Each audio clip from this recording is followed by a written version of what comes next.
The next question really relates to the general issue of calculation of zakat. Could you explain to the viewers in a nutshell how that is done? There are two methods of zakat can be calculated, because zakat is payable when you have it for 1 year.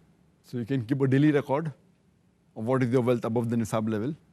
You can keep a weekly record or a monthly record. So then whenever the Nisab level is above, then you note down the date. On 1st of January, what was the Nisab you had? 2nd of January, what you have. So what you had in the 1st of January, say 1st of January 2007.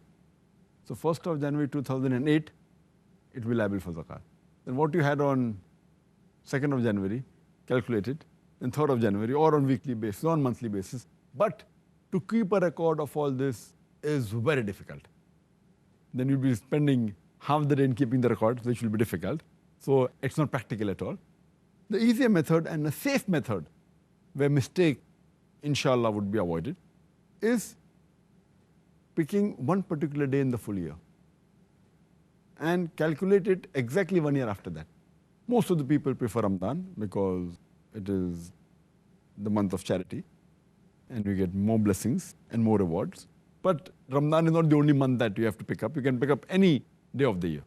But it should be calculated according to the Hijri calendar, not according to the solar calendar. So 1st of January 2007, 1st of January 2008 is wrong. It should be 1st Shaabaan or 1st of Hajj. But since Ramadan is the most pious month, 1st of Ramadan, you can take any day of Ramadan. If you take 1st of Ramadan, calculate all the assets that you have. And next year, if it's 1st of Ramadan, 1420 Hijri, then 1st of Ramadan, 1421st Hijri, you should see what amount you have.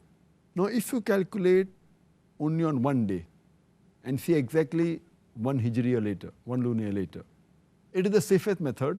There can never be any possibility that you will give less zakat. There can be high chances you may give more zakat, but never less. Why? If you keep on calculating daily, then the level keeps on going up and down. But if you calculate one particular day of the year, whichever day you pick up, and if there happens to be the lowest collection, the lowest saving in the full year, yet you are paying the minimum amount of zakat. Say on the 1st of Ramadan, you have 100,000 rupees as saving, or $100,000 as saving. And that happens to be the lowest saving in the full year. Yet, since it's the lowest, you have to pay zakat on what you possess for 1 full year.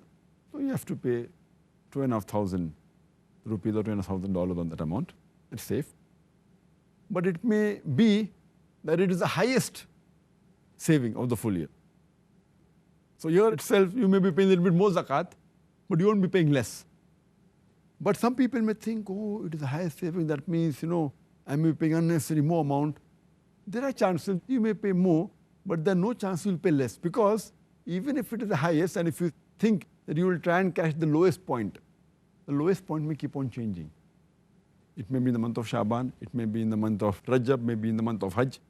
And then if you try and catch that point, next year it will again change. So if you try and catch that point, there are high chances you will pay less zakat. So best is to pick up 1 point, 1 day in the full Hijri calendar, and keep on taking that every year. And you'll be less assured that you will never pay less zakat, you may pay more. Because if the wealth keeps on fluctuating up and down, you have to pay on what amount you possess for the full year. Yeah.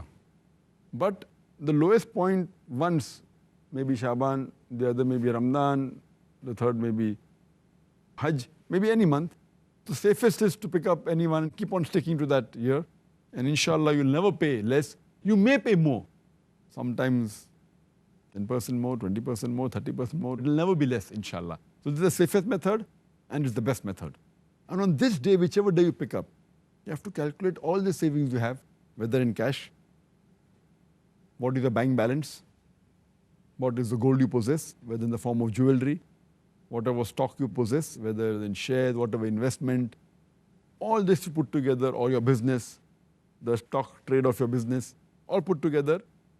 If you're due to receive some amount from someone, even that has to be calculated because he has given a bit late, but yet it's your property. Or if you have given some loan to someone, that has to be calculated. But if you have to give some money to someone, that has to be deducted from your amount. For example, you have taken a loan of $100,000 or 100,000 rupees, and the total amount is 500,000 rupees that you have in your home, cash in hand, cash in bank, stock, everything. So you have to minus from 500,000, 100,000. So you have to pay zakat on 400,000. But if you possess 500,000 and you have given loan of $200,000 to somebody else, and you have to receive $100,000 because the goods you have sold, so 500 plus 200,000 plus 100,000, you have to pay zakat on $800,000. So in all, you have to calculate on one particular day of the year, and then you have to pay zakat 2.5% on that.